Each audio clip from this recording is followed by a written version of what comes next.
Well, Hillary Clinton making her first big policy speech today, laying out a progressive economic agenda. We're going to show you how the GOP already is going to take aim here at her credentials.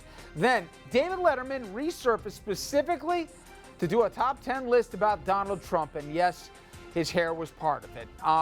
Neither could folks here on the right or left here hold themselves from criticizing the Donald. And tonight we'll join them as well, talking about our own facts they may not have known about the businessman. Also, red states are suing to roll back some voting rights, making it tougher for folks to get to the polls. Is this about keeping basically the process as fair as possible, or is this about trying to keep people away from the polls? We'll get to that. Good evening, everybody, and welcome to RFL. I'm Richard French. We're going to begin with Hillary Clinton and that big economic speech at the New School in Manhattan earlier this morning. Now, she didn't waste any time blasting the GOP for policies that she says have favored the rich and hurt the middle class. For 35 years, Republicans have argued that if we give more wealth to those at the top by cutting their taxes and letting big corporations write their own rules, it will trickle down. It will trickle down to everyone else. Yet every time they have a chance to try that approach, it explodes the national debt, concentrates wealth even more, and does practically nothing to help hardworking Americans.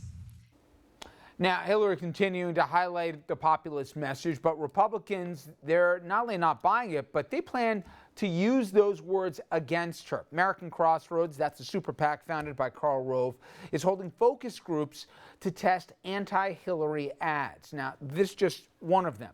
In the spot, it points out that her wealth and how she makes more in one speech than most families make in years point to hypocrisy on the part of the Clinton message. Also, an interesting strategy because the GOP usually celebrates not only capitalism, but wealth here. All right, let's bring in our panel and get into this. Nan Hayworth, former Republican congresswoman from New York.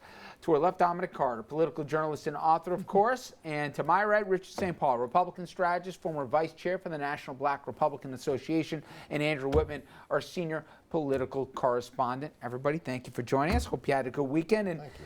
Let's start, Nan, on the messaging or the response to it. I'm hearing either, oh, she's way too progressive out there, or she's not progressive enough. Look at her. She's peeking out of both sides of her mouth. Mm-hmm. Where do you think Hillary is most vulnerable within her own party, that the bona fides don't match up, or that the right can't wait till the general because they're going to say she's making $300,000 a speech? How can she relate to the little guy? Well, I think she's vulnerable, rightly so, in both respects. You know, when she was a senator, she was quite thoroughly aligned with Wall Street, with the big money interests. So her approach that purports to somehow benefit those who really do need to rise up the ladder is the exact opposite of what they need. She wants to make the federal government, make government in general, even more powerful. And when government is that powerful, it's absolutely true. Those who have access, and the Clintons are all about access. They have sold access. They are experts at selling access. That's why she's such a hypocrite.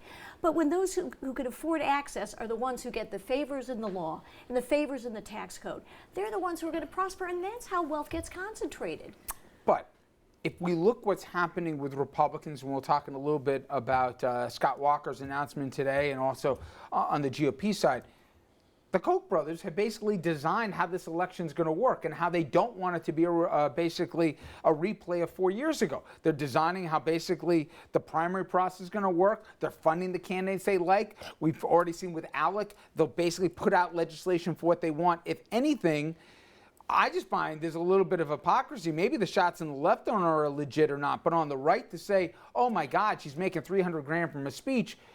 Since when is that the devil's work? Ronald Reagan, the first place he went to was Japan to go make a mint after he got out of office. But Hillary Clinton is making much of the fact that there is wealth inequality. And if you look even at Hillary Clinton's own campaign, I've read accounts but can't you be rich the workers in her campaign are being paid next to nothing. Why doesn't she apply her own philosophy to her own campaign? That's hypocrisy at its best. And let's not forget George Soros and Tom Steyer. Okay, but there's my point. George Soros, right, is a billionaire, Dominic.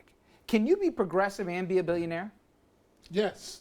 Yes, and I mean, one of the points that Hillary Clinton, I respect the Congresswoman, but we just disagree when it comes to Hillary Clinton. And to me, it's just very interesting to watch my friends on the right, how excited they get about Hillary, how energized, how passionate they get when it comes to Hillary Clinton.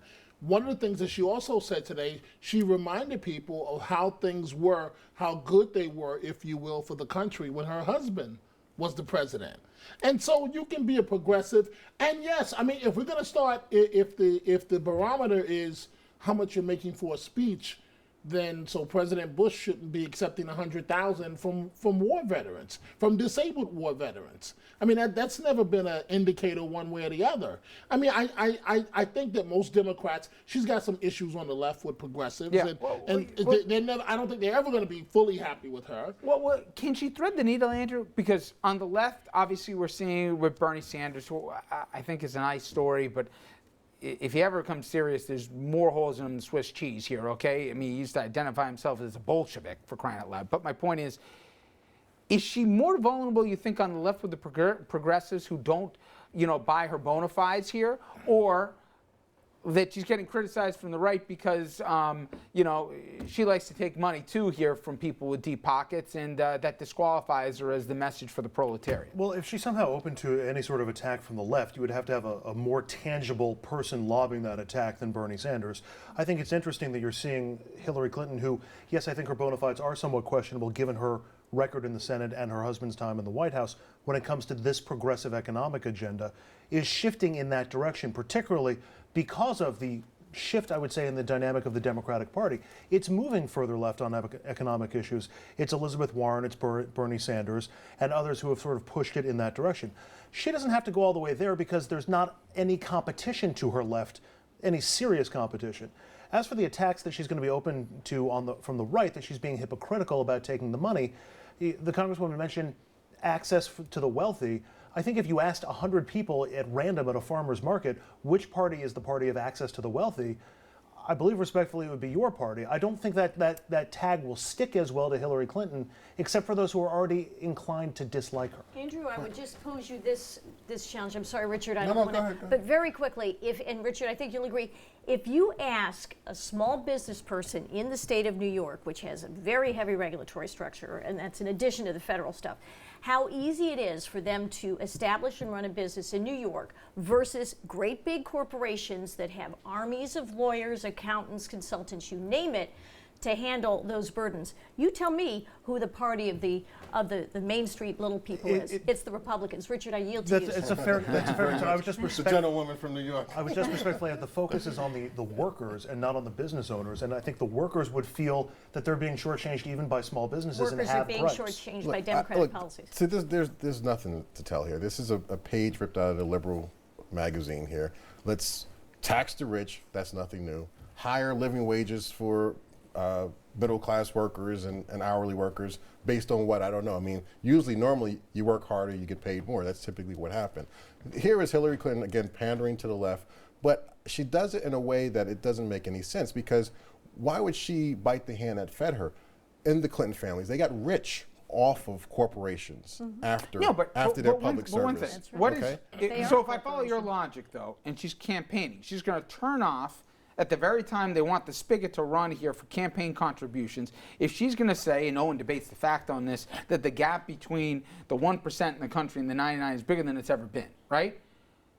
She's saying right now she wants to raise minimum wage here. She wants to try and create more equity. She wants to try and create more opportunity. We're going to talk about student She wants loan more forgiveness. regulation over businesses. That's So always my helpful. only point is, Right. even Exactly. if that's the messaging, wouldn't that turn off the business community, that they won't give her money and go the other way? Not even, did you see her speech? She doesn't even believe what she said. She's not even passionate about delivering the speech. Here's her husband who. How do you do the mind reading? I mean, you're good. You can but how see do you it. do it? The body language. She's not even passionate about. Here's her husband signed the Glass-Steagall, the repeal of the Glass-Steagall Act, which now we had the banks were too big to fail.